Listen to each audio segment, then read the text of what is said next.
The winter of 1916 arrived in Paris long before the calendar welcomed it.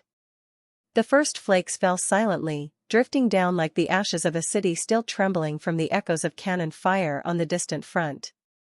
Snow softened the rooftops and quieted the narrow streets, but it did nothing to soften the fear that hung in the air like a heavy curtain.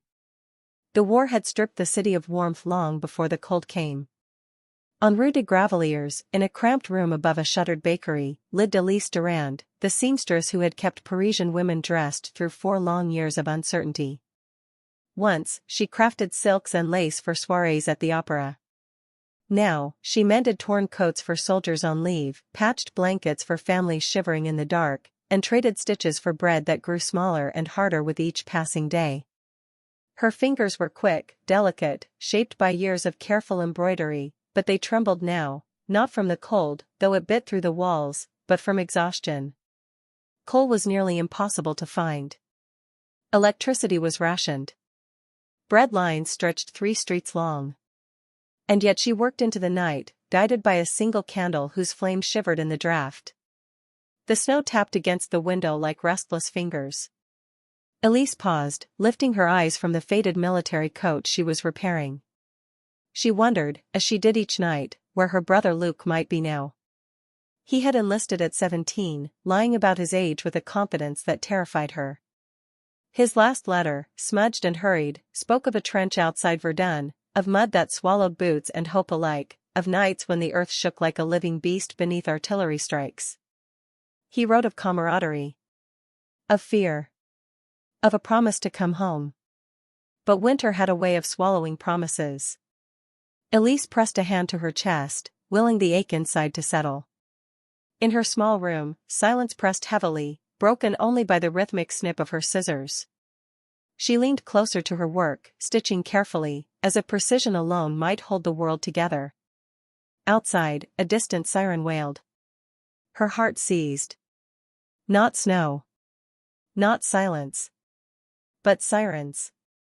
Again. She blew out the candle, plunging the room into darkness, then rushed to the window. Her breath fogged the glass. In the distance, beyond the frozen rooftops, she could see faint glimmers, searchlights sweeping the sky like giant, searching hands. Not tonight, she whispered. Please, not tonight. But the sky did not listen. Moments later, the first explosion rumbled like thunder. Paris had learned the patterns by now. Sirens. Shouts. The quick, panicked footsteps of neighbors rushing down the stairwell to the cellar beneath the old bakery. Elise grabbed her shawl, shoved her sewing tools into her coat pocket, and raced downstairs. The cellar smelled of old flour and damp stone. Families huddled together, mothers clutching children, elderly men warming trembling hands over lantern flames. The war had turned strangers into companions, fear into a shared language. Elise, over here, called Madame Fournier, the widow who lived next door. Her round face was pale, her eyes wide but familiar. Elise sat beside her, pulling the shawl tighter against the cold. What are they bombing tonight? Madame murmured. Perhaps the factories, Elise replied. Or the rail lines. Perhaps everything, grumbled an old man in the corner. A child whimpered. Elise reached into her pocket and felt the needle she'd forgotten to remove, its tiny point cold against her fingers. She imagined Luc somewhere under the same night sky, hearing the same thunder of war, except he had nowhere safe to hide. The cellar shook slightly, dust falling from wooden beams. Madame Fournier clutched Elise's arm.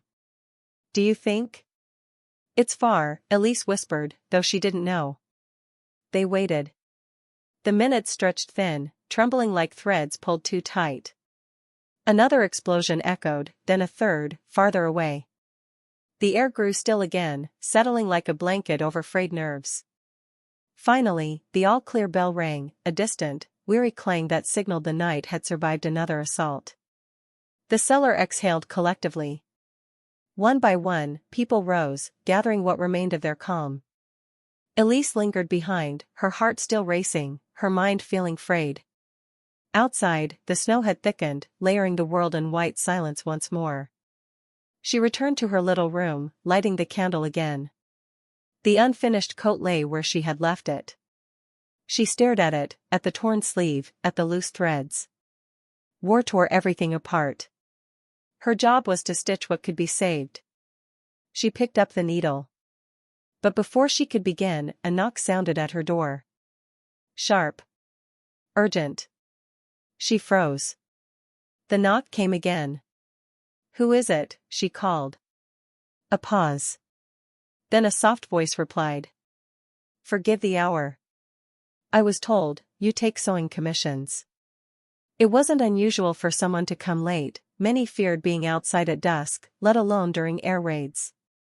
But something in the voice, tired, strained, uncertain, made Elise hesitate. She opened the door carefully. A man stood there, shaking snow from his dark coat. His hair was wet from melted flakes, his boots muddy from the streets. But what caught her breath was not his disheveled appearance. It was the armband on his sleeve. A faded red cross. A medic. He held a bundle of torn uniforms in his arms. "I'm sorry," he said quietly, his breath misting in the cold corridor. "But I've nowhere else to go tonight. The hospitals are overwhelmed. The tailors near the river have no electricity. Someone told me you still work by candlelight." Elise swallowed. "Come in." The man stepped inside, lowering the bundle onto her work table with a heaviness that made her stomach twist. She recognized the cuts in the fabric, shrapnel tears, deep and violent. These were not mended for warmth. These were mended to send the men back out again. "I can pay," he said, unclasping his gloves. His fingers were red, raw from the cold. "It's not the money," Elise murmured. "It's simply late." "I know." He hesitated, then steadied himself. "But lives depend on uniforms that don't fall apart." Lives. The candle flickered, throwing his shadow across the wall. He looked exhausted, beyond exhaustion, like a man who had seen too much, carried too much. "What's your name?" Elise asked softly. "Julian," he replied. "Julian Morel." She nodded, pulling her chair closer. "Sit, Julian. Your hands are freezing." He sat awkwardly, as if unused to kindness. She handed him a cup of water, cold but something. He drank gratefully. Elise unfolded the uniforms, laying them flat. She moved with quiet focus, tracing the torn seams, sorting what could be repaired from what would require full replacement. Her fingers glided swiftly, almost instinctively. Julian watched her as if watching a miracle. "You work fast," he murmured. "I must," she answered softly. "Paris doesn't slow down for grief." "No," he whispered. "It doesn't." For a moment, only the sound of her stitching filled the room. Outside, the wind curled against the window, carrying the faint echo of falling snow. Then Julian spoke again, quietly. "Do you have family fighting?" Elise Needle paused. "My brother," she said. "Luke. He is still at the front." Julian's expression shifted, something like understanding, something like sorrow. "The Verdun line?" She nodded. He exhaled slowly, pressing a hand over his eyes for a moment. When he lowered it, there was a heaviness there she recognized too well. "I was stationed near Verdun 2 months ago," he said. "The wounded," he stopped, swallowing the words. Elise waited, letting silence offer him space. After a long moment, he said, "Your brother, he is brave. All of them are." She resumed stitching, though her vision blurred. "I hope he is alive." Julian didn't speak again. Perhaps he didn't trust himself to. Hours passed. Snow thickened. The candle burned lower. Elise finished one uniform, then another, and another. Her fingers numbed, but she continued. When she finally leaned back, rubbing her eyes, the room had grown dim. Julian had fallen asleep in the chair, head dropping forward, breath deep and slow. He looked younger like that. Human. Not a medic. Not a soldier. Just a man exhausted by a world tearing itself apart. Elise stood, draping a worn blanket around his shoulders. He didn't stir. She gazed at him for a moment, feeling something shift quietly inside her, something like sympathy, something like fear, something like the fragile beginning of a thread forming between two lives. Outside, the city still trembled beneath war. Inside, Elise's candle flickered once, then steadied. And winter deepened. Back in her small room, she warmed her hands over a tiny alcohol stove, coaxing the weak flame to life. She sliced the bread carefully into thin pieces, rationing it for the next 2 days. The crumbs she swept into a small tin to save, nothing could be wasted anymore. She sat at her work table and reached for the coat she had been repairing the previous evening. Her needle threaded through the fabric with steady precision, each stitch pulling her thoughts deeper into herself, into the quiet rhythm that had kept her sane through years of loss. But today, something felt different. The room felt larger somehow. Warmer, despite the cold. As if Julian's presence had lingered like a faint echo beneath the silence. She wasn't sure whether the feeling frightened her or comforted her. Her needle paused mid-stitch. A letter. She reached for the small wooden box on the shelf, a battered thing Luke had carved for her years ago. Inside lay 23 letters, each creased, smudged, carried across muddy fields and rifle smoke. She lifted the most recent one, dated nearly a month ago. Dear Elise. Do not worry about me. I am stronger than I look, you know that. The men in my regiment call me the Paris Fox because I always find a way to survive. Even the captain laughs when I say I won't die until I see home again. Her vision blurred. Keep sewing. It reminds me that there is beauty left in the world. When I come home, I want you to make me a real shirt again, no more uniforms. She traced the words with trembling fingers, her breath catching painfully. A knock sounded at the door. She jolted, nearly dropping the letter. But the knock was different this time, gentle, hesitant. She opened the door to find 2 uniformed couriers standing solemnly in the hall. Snow clung to their coats. Their expressions were unreadable. One held a sealed envelope. Her world froze. Is your name Elise Durand? The first man asked. Her throat tightened. Yes. This message was delivered to headquarters this morning. It concerns your brother, Luke Durand. The second man extended the envelope. Her hand shook violently as she reached for it.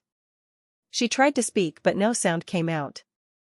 Are you all right, mademoiselle? One asked gently. She nodded, though her vision was spinning. When they left, closing the door softly behind them, her knees gave out. She fell into her chair, the envelope clutched in both hands. She stared at it for a long moment, unable to breathe. Then, with trembling fingers, she broke the seal. Snow continued to fall outside, soft and indifferent. Inside the little room above the bakery, a single seamstress braced herself, caught between hope's last thread and the vast, crushing weight of fear. Dawn arrived slowly, as if reluctant to touch a city bruised by the night. The sky was the pale gray of frozen parchment, and the streets below Elise's window were buried beneath a fresh layer of snow so thick that even the horse-drawn carts left only faint impressions. Paris looked peaceful in the winter light, too peaceful, as if pretending the war had not torn through the night with teeth. Elise blinked awake, stiff from having fallen asleep at her work table. Her fingers were curled around a spool of thread, and her cheek bore the faint imprint of the wooden surface.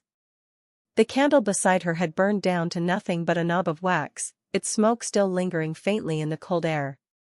For a moment, she didn't know why her room felt different. Then she turned. Julian Morel was still asleep in the chair by the wall, the blanket she had given him wrapped awkwardly around his shoulders.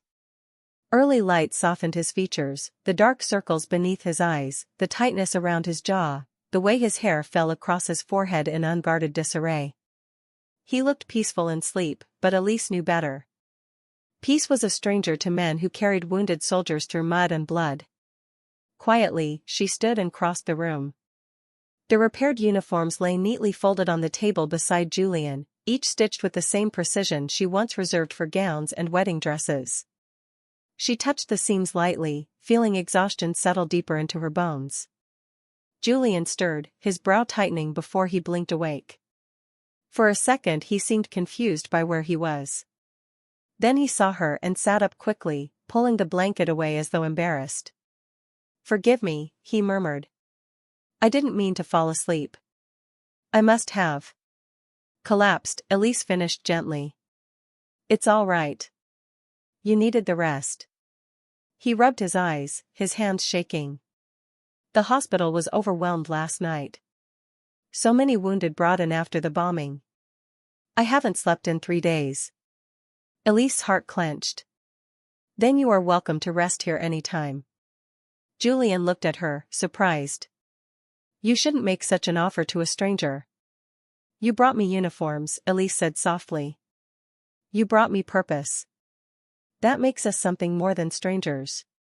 He exhaled slowly, as if her words loosened something tight in his chest. "I don't know how to repay you," he murmured. "Just bring the uniforms," she replied.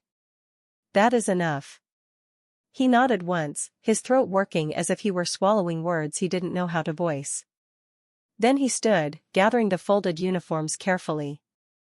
"I should return to the hospital," he said. "They will need these today." "And I will be here," she replied.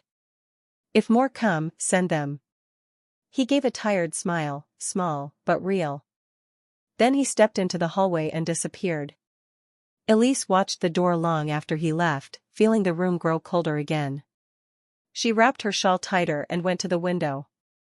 Snowflakes drifted lazily down, but beneath their quiet beauty lay the harsh truth: the city was growing hungrier with each passing day. Today, she would have to stand in the bread line. Snow crunched beneath her boots as she walked toward Rue de Bretagne. The cold gnawed cruelly at her toes, seeping through thin wool socks. Families trudged alongside her, their faces dull with fatigue. Mothers carried children wrapped in blankets, old men leaned heavily on canes, and everywhere the same silent dread lingered: how long until the bread ran out again? When Elise reached the bakery, a line had already curled halfway down the street. She joined it without complaint, she was used to waiting. Hunger taught patience better than any schoolmaster. Around her, conversations drifted like fragile threads. "The milk is gone again, they say none is coming this week." "My husband hasn't written in 2 months." "They're rationing coal starting tomorrow." "The river froze completely last night." "Did you see?" Elise kept her eyes on the snow beneath her boots, afraid her thoughts might betray her. Luke. Her brother. Alive? Cold? Hungry? She imagined him shivering in a trench, wrapped in a coat far too thin. She imagined him smiling bravely in a letter, hiding the truth he couldn't bear to share. Snowflakes clung to her eyelashes. A small hand tugged at her skirt. "Mademoiselle Elise?" She looked down to see Sophie, Madame Fournier's granddaughter, her cheeks flushed from the cold. "Yes, sweetheart?" Sophie pointed proudly to the small basket she carried. "Grandmère made soup today. Potato. She said if you are cold you must visit." Elise smiled weakly. "Tell your grandmother I will stop by later." Sophie nodded enthusiastically and ran back to her place in line. At last, the smell of stale bread wafted from the bakery doors. The line crept forward inch by inch. Elise rubbed her hands together, blowing on them to keep sensation alive. When she reached the counter, the baker, a gaunt man named Monsieur Charvet, shook his head apologetically. "Only 1 loaf per household today," he murmured. The flour shipment didn't arrive. Elise accepted the small, dense loaf without protest. She handed over her ration ticket and slipped the bread into her satchel. "May Allah," he paused, correcting himself. "May God watch over us." "And over you," Elise replied softly. As she turned to leave, a sudden commotion erupted at the back of the line. Raised voices. A scuffle. The sharp cry of a woman. Elise pivoted. A young man, a boy, really, had snatched a loaf from an elderly woman's basket and was sprinting away, slipping on the icy cobblestones. The crowd shouted after him, but the boy vanished into an alley. Monsieur Charvet slammed his fist on the counter. "Thieves! The city is full of them now. Elise tightened her grip on her loaf. Hunger changed people. War changed them more. She hurried home before anyone could look at her bread with longing. The envelope trembled in Elise's hands long after the courier's footsteps faded down the stairwell. The snow outside her window continued falling in soft, indifferent curtains, as though the world had no concern for what a single folded piece of paper could do to a human heart. She stared at her name written in rigid military script, the ink slightly smudged from its long journey. It felt heavy, far heavier than its weight should allow, as though every sorrow of the war had been pressed inside. For a long while, she couldn't bring herself to open it. Her fingers hovered at the edge, stiff and trembling. She closed her eyes, remembering Luke's last smile, the way he had swung her in a circle the day he received his uniform, laughing as though war were merely another adventure. "I'll come home, Elise. I promise." Promises were fragile things in a world of artillery. Finally, with a sharp breath, she peeled open the seal. The paper inside crackled, stiff from cold and travel.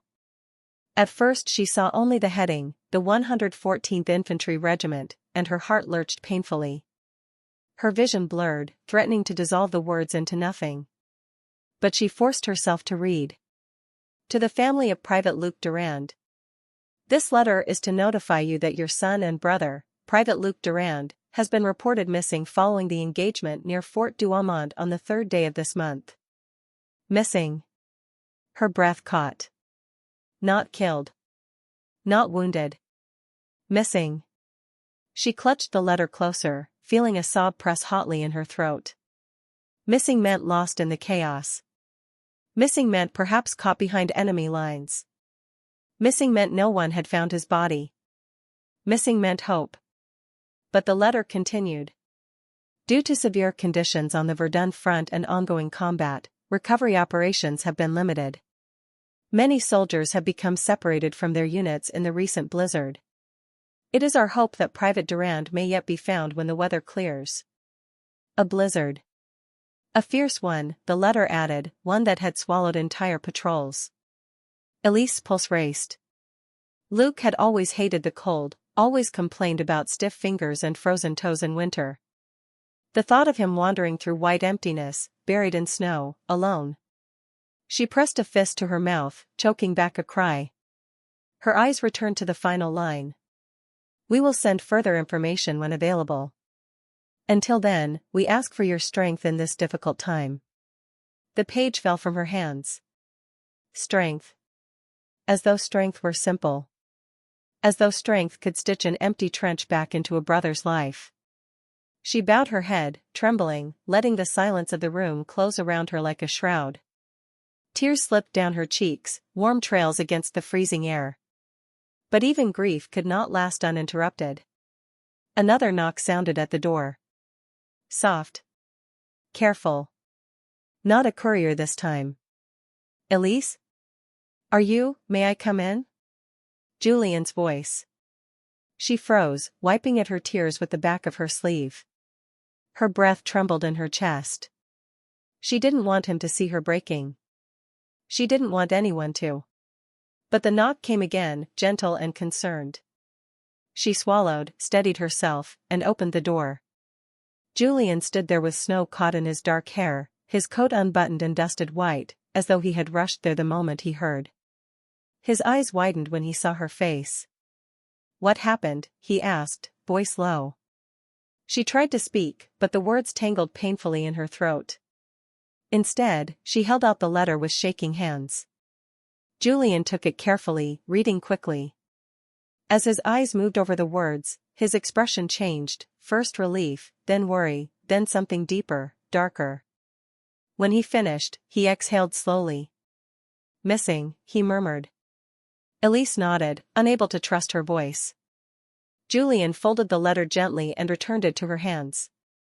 "This isn't the worst news," he said softly. "The storm at Verdun was brutal. Many soldiers got separated. 3 men from my unit went missing last month during a similar blizzard. 2 of them found their way back after a week." She lifted her head, searching his face. "Truly?" "Yes," he said firmly. The cold can be cruel, but it can also hide men from enemy fire. If he found shelter, even the smallest outpost, he could be alive. Alive. The word pulsed like a fragile spark inside her chest. But the fear was still there, thick and suffocating. If he's hurt, if he's freezing. Julian stepped closer. His voice softened into something warm, steady, like a hand offered in the dark. He is not alone, Elise. Soldiers look after each other. They hold on to one another. They survive together. Her breath shuddered. I don't know how to wait. You aren't waiting alone. She closed her eyes. For the first time since the letter arrived, her heart eased, just a fraction, but enough to breathe again. Julian didn't leave. Not yet. He settled quietly by her table while she sat on the edge of her bed, gripping the letter as though it were both lifeline and dagger. After a long stretch of silence, he spoke. May I stay with you a while? If you'd rather be alone, I'll go. But. He didn't finish. He didn't have to. Elise nodded faintly. Julian removed his wet coat and hung it on the hook near the door. His shirt sleeves were rolled up, revealing forearms inked faintly with smudges of dried medicine, evidence of long hours treating wounds far worse than exhaustion. He crouched by her small stove, coaxing a flame from the alcohol burner. It flickered weakly at first, then caught. You should eat something, he murmured. I can't, she whispered. You must. She looked away, tears gathering again. How can I eat when I don't know if my brother is? She stopped, unable to go on. Julian rose, moving toward her with slow, careful steps. He knelt beside her, not touching her, but close enough that she could feel the steadiness of his presence. You cannot help Luke by starving yourself, he said softly. Let me make you tea. Her voice broke. There is no tea. Then hot water. She let out a weak laugh, thin, trembling. Hot water. In the hospital, it is a luxury, he replied. Here, we can pretend. His attempt at humor was clumsy, but gentle. It coaxed the smallest smile from her, barely there, but real. Julian prepared a cup of steaming water, setting it into her hands as though it were something precious. The warmth seeped into her palms, thawing the numbness there. He sat opposite her, watching the steam rise. Your brother is strong, he said. I remember the Verdun boys.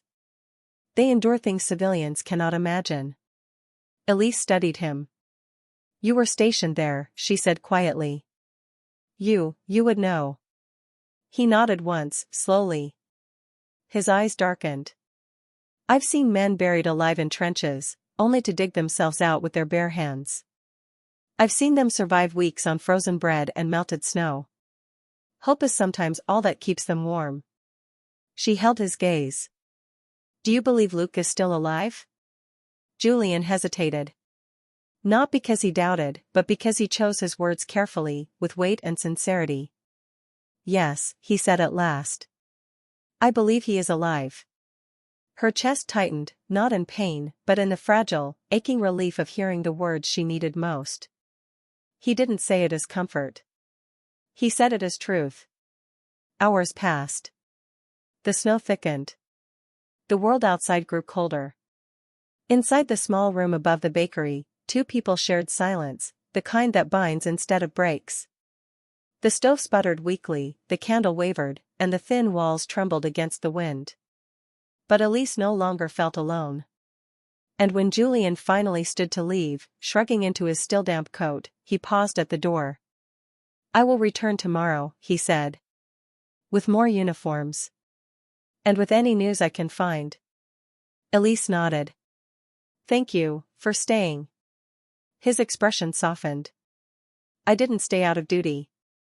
Something warm flickered between them, something quiet, unspoken, delicate as thread. Then he stepped into the winter night, leaving the door gently clicking shut behind him. Elise sat alone, the letter clutched to her heart, whispering one word into the cold. Luke, come home. Outside, the snow answered with silence. Inside, hope stretched its fragile thread through the winter darkness. The morning after the letter arrived, Paris seemed carved from glass, sharp, brittle, and dangerously cold. The sky was a colorless sheet stretched tight over the rooftops, and the air burned with a dry, metallic bite that leaked into lungs and lingered unpleasantly.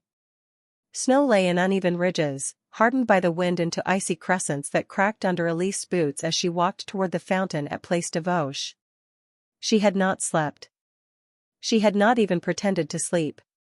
Her thoughts had paced through the night like restless soldiers, cutting through memory, hope, fear, and the fragile thread that held them all together. Every time she closed her eyes, she saw Luc wandering alone in a blizzard, his coat thin, his boots sinking into snow that swallowed sound. Missing. Alive. Lost. Alive. Gone. The words tangled until she could barely breathe. She had left her sewing room at dawn, needing the cold, needing the silence of streets still half asleep, needing the sharp air to keep her upright. And needing, more than she wanted to admit, to wait for Julien. The fountain at the center of the square was frozen solid. Thick ice covered the basin in cracked blue patterns, and her reflection stared up from beneath it, pale skin, dark lashes, unruly hair escaping her wool scarf. She looked like a ghost wandering through winter. She didn't hear Julien approaching until he cleared his throat softly. "You shouldn't be outside in this cold," he said. Elise turned. Julien stood at the edge of the square, snow clinging to his boots, his breath fogging the air. His cheeks were flushed pink from the wind, and his scarf was wrapped messily, as if he had rushed out of the hospital the moment he could. "I couldn't stay inside," she replied. "I thought you might be here." He stepped closer, his expression gentle. "How are you?" She considered lying. Instead, she wrapped her arms around herself and whispered, "I don't know." Julien nodded with quiet understanding. "Then let me be here with you until you do." Elise looked up. The morning light softened his features, making him look both tired and steadfast, like someone carrying far too many burdens and refusing to set any of them down. "Did you sleep?" she asked. He shook his head. "Not well. Many wounded came in last night." "And yet you came here." A small smile touched his lips. "I gave my last promise to the living." "And one to you." The words brushed something warm inside her chest, something she wasn't ready to name. They walked together through the square, their breaths mingling in the frozen air. Elise didn't know where they were going. Julien didn't ask. They simply moved, letting the sound of their footsteps break the morning silence. At the far end of the square, a vendor hunched beside a makeshift stall, selling cups of warm barley broth. The steam rose in thin white curls, dissolving into the cold. Julien stopped. "You should drink something," he said. Elise shook her head. "I can't." "You said that yesterday."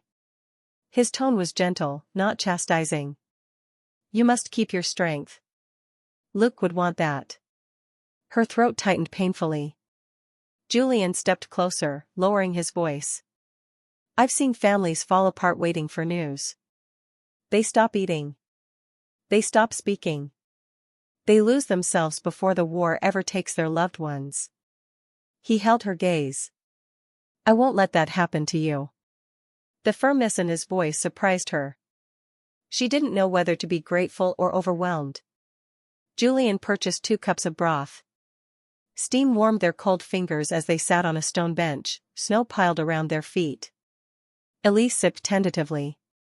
It tasted like almost nothing, but the warmth was enough to keep her fingers from going numb. "Better?" Julien asked. She nodded. "A little." They drank in silence, the distant sounds of carts and winter birds filling the spaces their words could not. When they returned to her sewing room above the bakery, Elise felt steadier, still fragile, still uncertain, but no longer drowning. The cold outside had awakened her, Julien's presence had anchored her. "Are there new uniforms?" she asked as she removed her gloves. Julien lifted a bundle from his bag. "Yes. More than yesterday. The hospital is overwhelmed." Elise unfolded the garments on her table. Torn sleeves. Blood-stained fabric. Buttons missing. A bullet-torn coat that made her stomach twist. She touched the torn seam lightly. How many wounded? Julian hesitated. More than we have beds for. Her breath shuddered. Some arrived half frozen, he added quietly.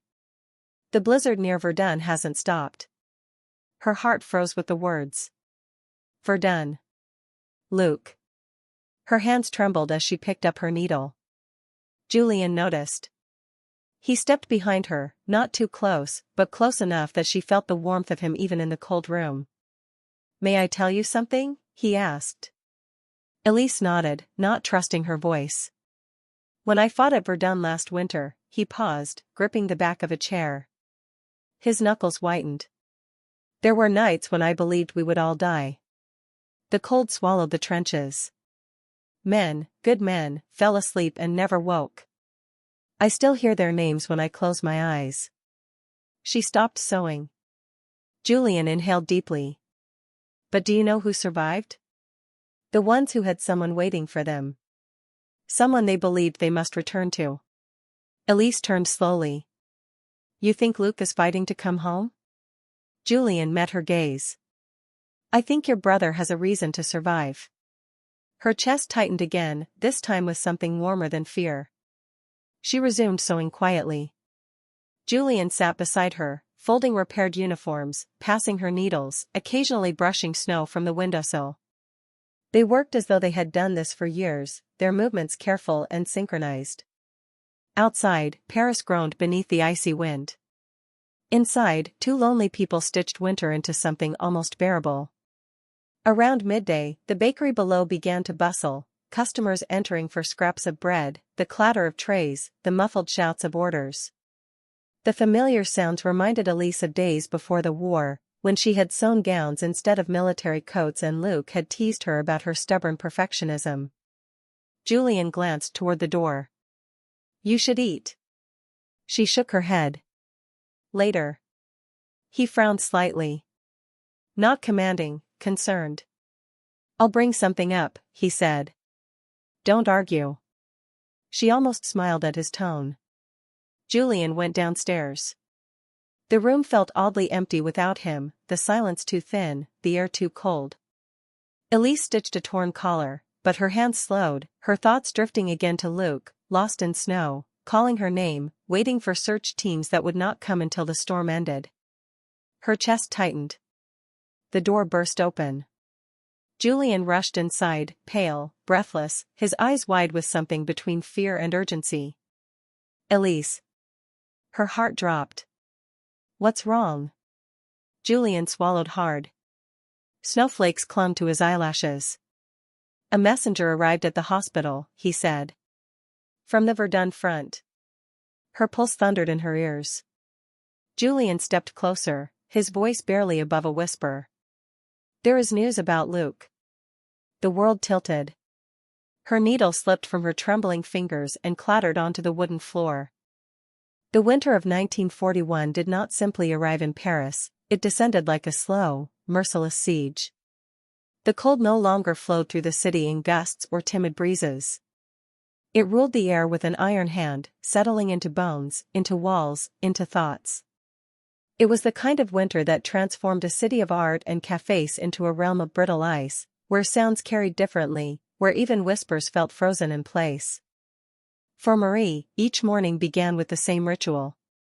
She had learned to awaken slowly, keeping her eyes closed for a moment as if the darkness of sleep could soften the reality she was about to face.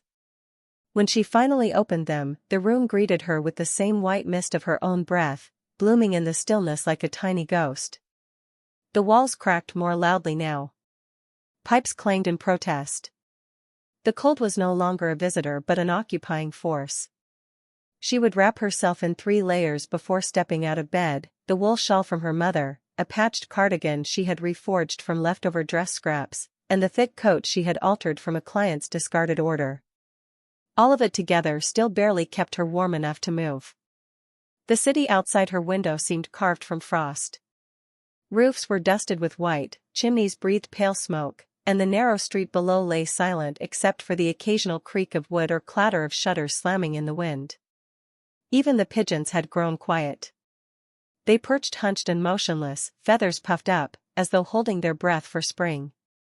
Yet despite the cold, despite the hunger and the tension that hovered constantly over Paris, Marie could not stop working. Her hands moved not merely out of duty but out of necessity. There were people to help. There were promises she had made. There were letters she still hoped would one day reach Jean in Belarus. And most of all, there were lives hanging by threads she could still stitch together. The shop became both sanctuary and battleground. The small stove in the corner struggled daily to keep the temperature above freezing, but it offered enough warmth for people to gather, enough softness for conversations to drift between the fits of the wind outside. Her clients, if one could still call them that, had changed. Where once she had tailored elegant dresses, she now pieced together coats from mismatched fabrics, altered garments so worn they crumbled under her fingers, or stitched patches of linen inside wool to help families endure the nights. One evening, just as she was preparing to close the shop, the little bell above the door chimed weakly. A tall shadow hesitated in the doorway. For a moment no one entered, as if the figure outside was gathering the courage to step out of the cold. Then she appeared. A girl, no older than 15, wrapped in a coat several sizes too big, its sleeves covering her hands. Her cheeks were flushed red from the wind, her lips chapped, her brown hair tangled by the storm. She clutched a bundle against her chest like a precious relic. "Is this the seamstress?" the girl asked, voice trembling not from fear, but from cold. "Yes," Marie said, guiding her toward the stove. "Come, warm yourself. What can I help you with?" The girl set the bundle on the table. It was a coat. Heavy, military, torn at the shoulder, one pocket ripped almost completely free. "It's my brother's," the girl whispered. "He works with the resistance. He was shot at last night, but only grazed. This coat saved him. He needs it repaired. Tonight, if possible." Marie nodded slowly. She did not ask names, locations, or details. She had learned long ago that the less she knew, the safer everyone would be. "Can you wait for it?" she asked. The girl nodded, eyes shimmering with desperation. "I can't go back without it." Marie examined the coat. The tear was deep, the fabric thick and tough. The lining needed reinforcing. It was the kind of work that would normally take hours. But necessity had its own clock, one that did not yield to comfort or time. She sat at her table and began to sew. The girl watched her silently for a while before speaking again. "Is it true," she asked softly, "that you help people? That the seamstress of Paris knows how to mend more than clothes?" Marie's needle paused midair. "I mend what I can," she said. "Sometimes it is only cloth. Sometimes it is not." The girl nodded. "My brother says people like you keep Paris alive. Even when everything else feels dead." Marie smiled faintly. "Tell him Paris is stubborn. It won't die so easily." Wind howled outside like a hunger that could not be fed. Snowflakes tapped against the window in restless patterns. The night deepened, and the small circle of light around Marie's hands felt like the final warm place in the world. As she worked, her mind drifted, without permission, to Jean. The letter she had received 3 weeks earlier still lived inside her coat pocket. She carried it everywhere, as if its presence alone could protect her.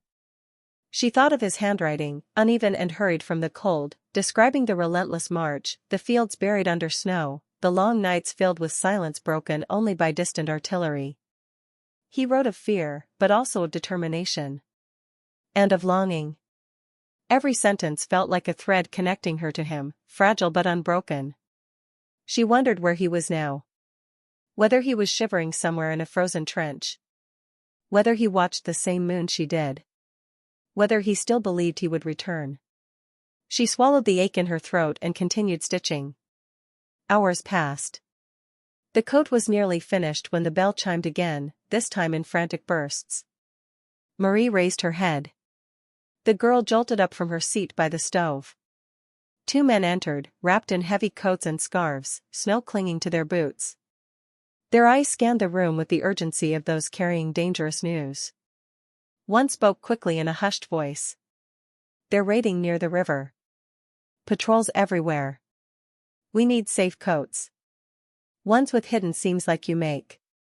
Marie felt her heartbeat shift into a quiet but steady rhythm. She knew moments like this had been coming. The city was reaching a breaking point. The winter had thinned people's strength, but it had sharpened their desperation. She stood and gestured to the men. "I can help," she said. "But not all at once. Bring me what you have. I will work through the night." One of the men stepped closer. "There is talk," he whispered, "that the war will worsen before it gets better. That Paris may not survive this winter." Marie met his gaze with calm resolve. "Paris will survive," she said. "Even if only because we refuse to let it die." Behind her, the girl watched with wide eyes. The men left shortly after, disappearing into the storm, leaving behind silence so deep it felt like snowfall settling inside the room. Marie finished the last stitch on the girl's brother's coat and handed it to her. "Tell him to be careful," Marie said. The girl nodded, tears gathering at the corners of her eyes. "Thank you. For everything." When she left, the shop became quiet again. Only the crackling stove and the distant wind remained. Marie sat down, fatigue pressing heavily on her shoulders. Her fingers ached. Her breath came in shallow clouds. But she could not rest. Not yet. Because the frost outside was not the only thing threatening Paris. Fear was spreading too, silent, invisible, bitter as the cold. And she, with her needle and thread, felt responsible for fighting both. She looked at the small stack of unfinished garments beside her. Every coat a shield. Every stitch a promise. Every piece of fabric a fragile barrier between hope and despair. The winter had silenced the streets, but it had not silenced her. She picked up the next coat. And kept sewing. The cold did not let go, not even for a single morning. By the time January pressed its weight onto Paris, the city felt less like a place and more like a memory carved into ice. The Seine flowed sluggishly beneath sheets of frozen crust, its surface groaning under the strain of winter. Bridges turned slick with frost, street lamps flickered like dying candles, and the echo of boots on cobblestone seemed to linger long after their owners had disappeared into the fog. Marie had begun measuring time not by days or hours, but by layers of frost on her windows. Each morning, she scraped them away with the back of a spoon because all her metal tools were too precious to risk dulling. Each night, the frost returned, thicker, harder, a crust of winter reclaiming the glass. And through it all, the shadows outside grew more frequent, patrols marching, whispers spreading, danger creeping closer with each passing snowfall. Inside the shop, however, warmth battled bravely to remain. The stove crackled with whatever scraps of wood Marie could gather. Her needle moved ceaselessly through fabric. Her breath clouded the air in pale wisps. And though her hands trembled from cold and exhaustion, she continued working long into the dim hours before dawn. One evening, after stitching her 20th hidden pocket of the week, she finally allowed herself a moment of rest. She leaned against her chair, shoulders slumping, eyes drifting shut, only for a sharp knock at the door to jolt her awake. Not the bell. A knock. A deliberate one. Marie froze. Knocks at this hour were rarely good. She took a slow breath, crossed the room, and opened the door by only a sliver. A man stood outside, his face half hidden by a frayed scarf. Snow clung to his eyebrows. His coat was soaked, heavy, and torn near the hem. He looked not like someone seeking warmth, but someone running from something. "Marie Laurent," he whispered. Her heartbeat stilled. No one used her name unless they had earned her trust, or intended to break it. "Who's asking?" she said carefully. The man glanced over his shoulder, then stepped closer to the door. "I am Etienne Rousseau," he whispered. "Your brother sent me." Marie's breath faltered. "Jean." Come inside, she said immediately, pulling him into the shop and locking the door behind them. Etienne staggered toward the stove. The heat of the fire hit his face, and for a moment he simply stood there, trembling, not from cold but exhaustion. Marie stepped closer, trying to read his expression. You said, my brother sent you? Etienne nodded slowly and reached into his coat. Her heart pounded wildly as he withdrew a worn envelope, edges softened by travel, sealed with a faint smear of wax that had cracked in the cold. Her hand shook as she took it. It came 2 weeks ago, Etienne said, voice rough. I was meant to deliver it sooner.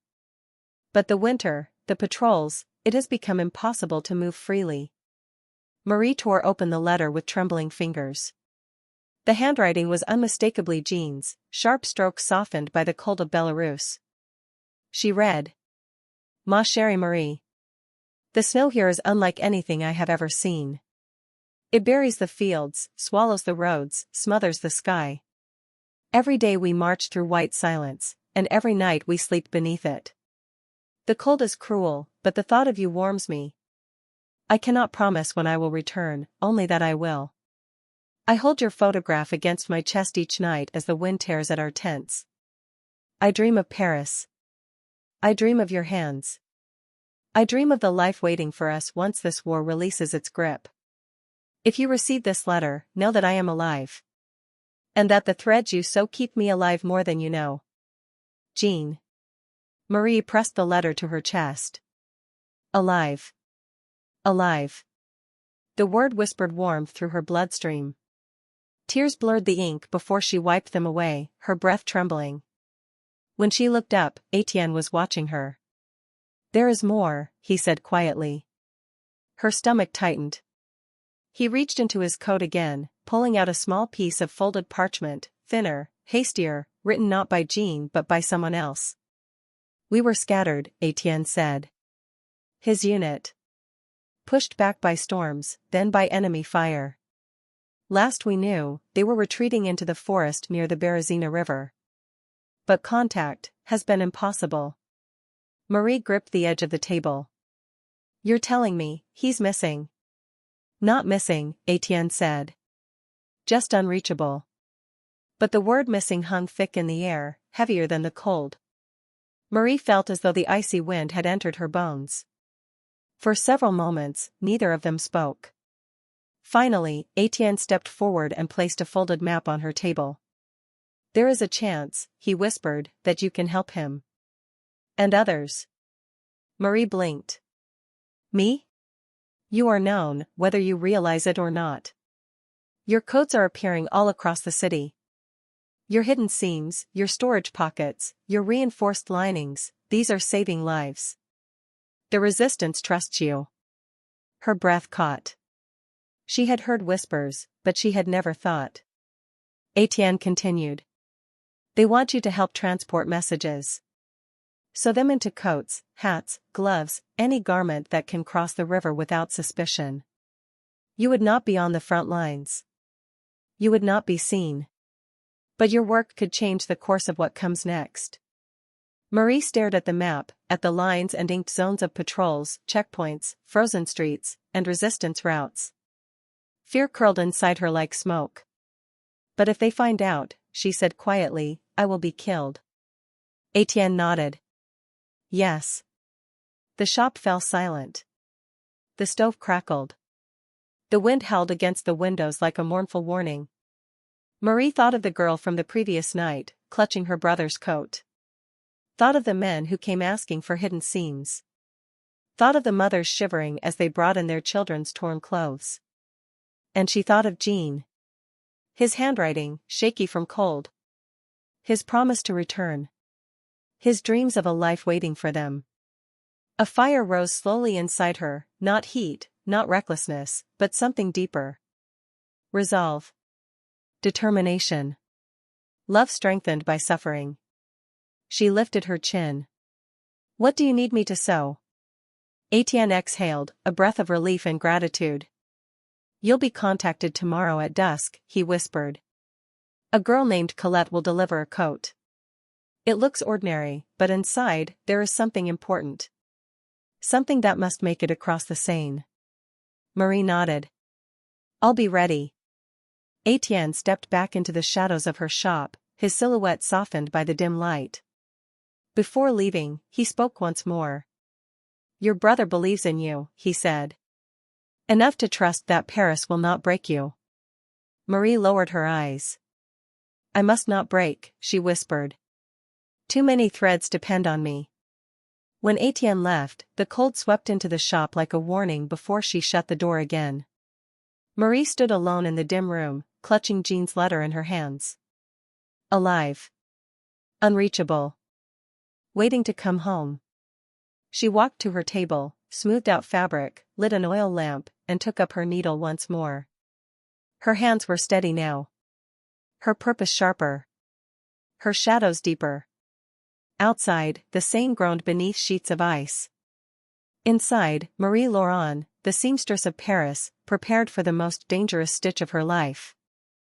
The message arrived exactly when Etienne said it would, at dusk, when the sky over Paris dimmed into a bruised violet and the first lamps flickered weakly against the biting cold. The bell above Marie's door quivered as if reluctant to ring in such a dangerous hour. When she opened the door, Colette stood there. She was younger than Marie expected, perhaps 18, with a small, fox-like face and eyes that carried both sharpness and exhaustion. Snow dusted her hair like white ash. She held a nondescript wool coat folded tightly against her chest. You must be the seamstress, Colette said quietly. Marie nodded. Come in. Colette stepped inside quickly, closing the door behind her. She did not remove her scarf or gloves, she did not approach the stove. Instead, she remained near the door, shoulders stiff, ready to run at any second. She offered Marie the coat. It must be opened, Colette whispered, but only along the inner right lining. The message is sewn between layers. Extract it, reseal it, and place the new message inside.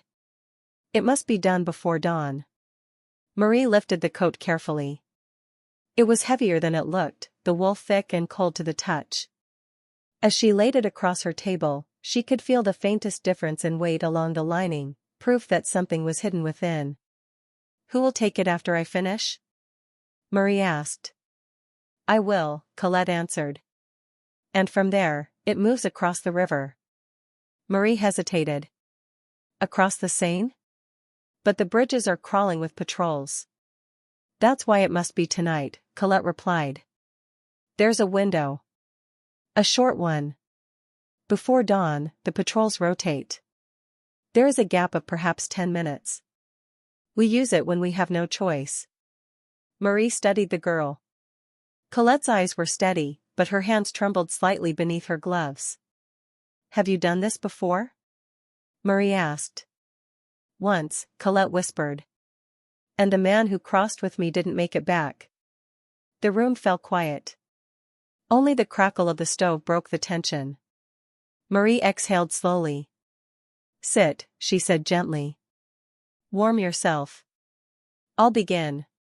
Colette hesitated, then nodded, stepping closer to the stove and hugging her arms around herself.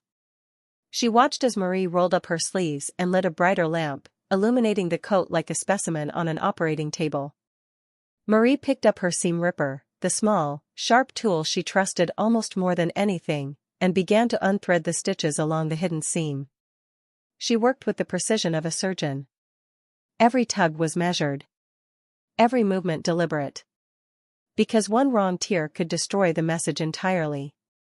Outside, the wind scraped along the windows like claws. Distant voices carried through the snow, patrols shouting orders, boots striking the cobblestone with the rhythm of oppression.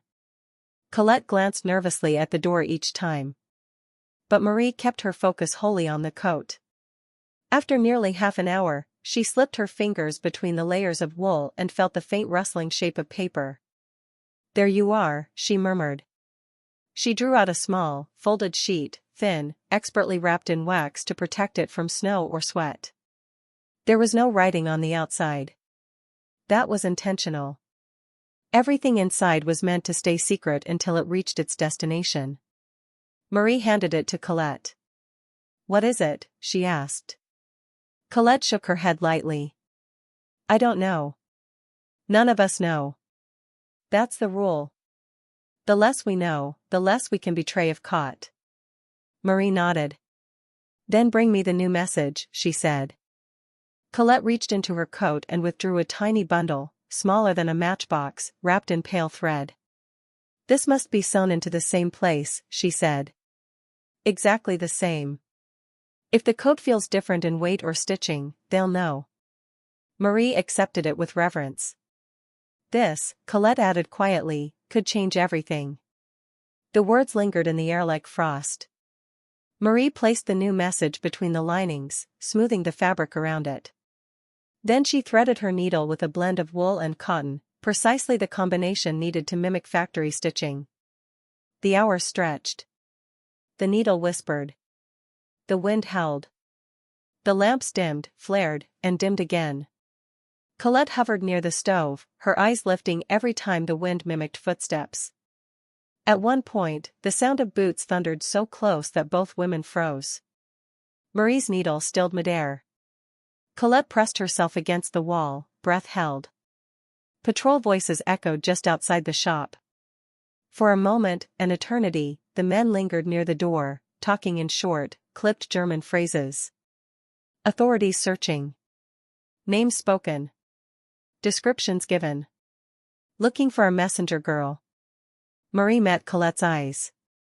Colette went white as the snow outside. Her hands clenched into fists. Then, abruptly, the boots moved on. The voices faded.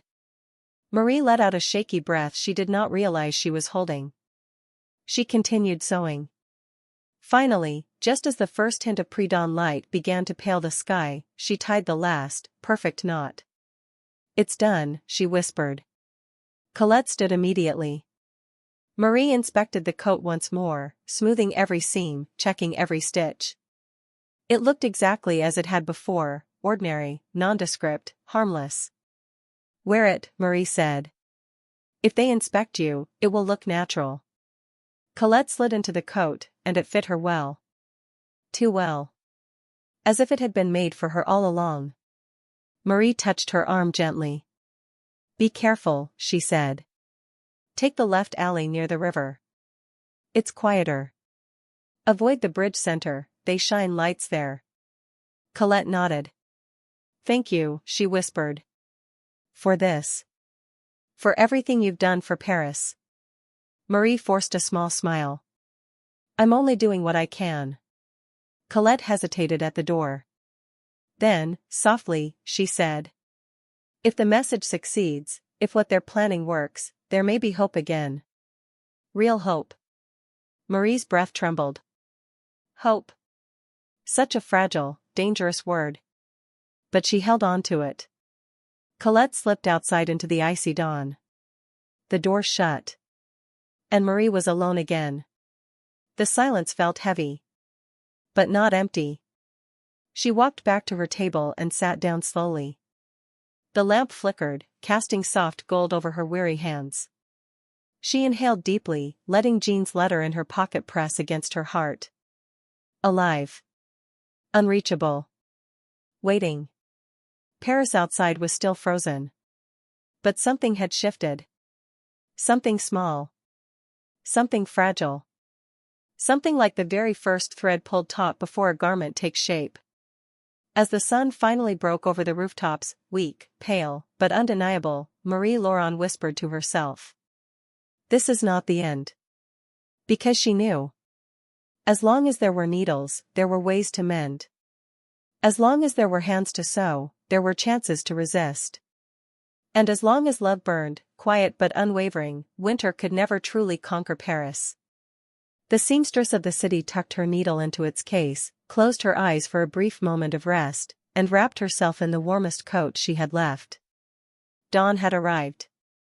And with it, the beginning of whatever came next.